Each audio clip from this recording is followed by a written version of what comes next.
But Did you walk away from football? Yeah, this is a really big – what's going on around us here is really big. And the funny thing is, most of the tables here are talking about the same thing. Sure. They still are talking about the same thing last year, the same thing the year before, of everything else. So we're here to kind of talk some about that, but then also spread a little love on what we're up to. We're here with my man Rashad. Well, good. I'm glad you guys are both here because we need to talk not only about what you're up to, but about the Broncos situation, because you're always going to be regarded as a Broncos quarterback no matter what you do in life. I know you started your career here, and it's funny, Jake. I was going through some old tape. When I worked in Phoenix in the 90s, Jake got here from Idaho, this scrawny quarterback out of high school. Nobody knew who he was. And the moment he steps on the field, wasn't your first throw a touchdown pass? 78-yarder. His first throw in college was a 78-yard touchdown pass. Oh, man. And his college career ends in the Rose Bowl. He brought this place so much joy and so much hope. I'll never forget what you did here. And so it's full circle. Here we are in Arizona again. This is always going to be – this is where it started, right? Yeah, well, I mean, it started in Boise, wherever my mom and dad were at some point when, I was conceived. But I did follow my path here at 18 years old to come down and leave a impact, or leave a footprint, leave something that people will remember.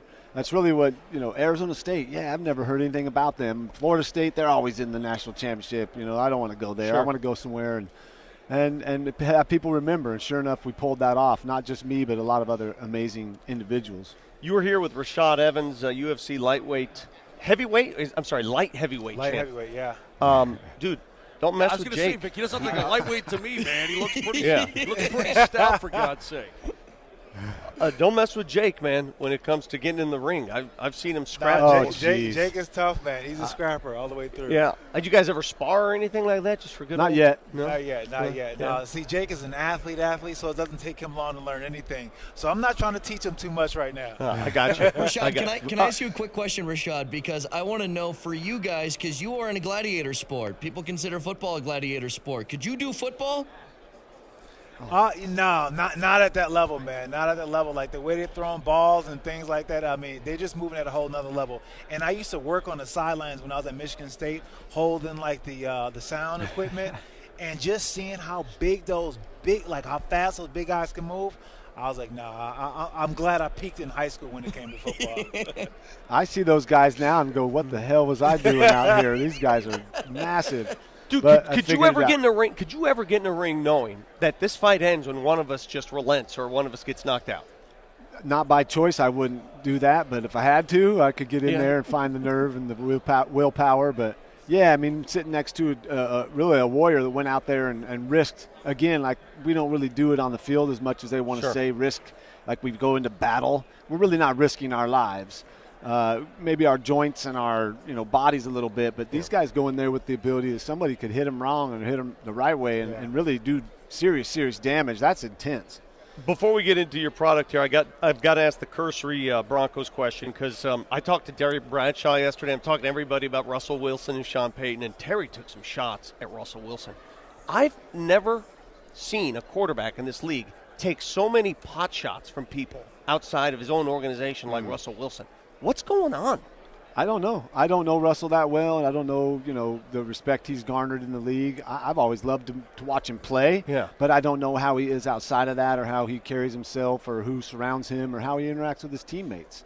I don't really know. I would have to be a fly on the wall in there and to watch that, to understand if there's people taking shots. I got shots taken at me.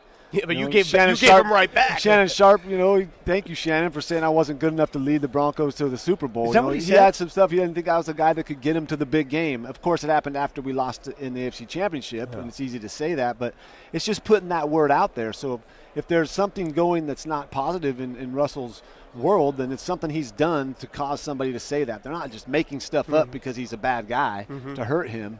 But I know that when it comes to being a quarterback, you got to be the quintessential leader. You got to be nobody doubts that you're the leader of that team, and you establish that by being authentic, genuine, and in it with your heart. So I loved working out with the guys. It was my favorite thing during the off season.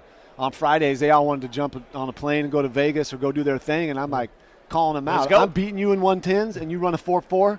You're half-assing it. Let's go. And they get mad, but before long, we're all racing each other now, and we're up in that level just a little bit better on a Friday afternoon. Rashad, from someone on the outside looking in, what is your impression of Russell Wilson as a Broncos quarterback?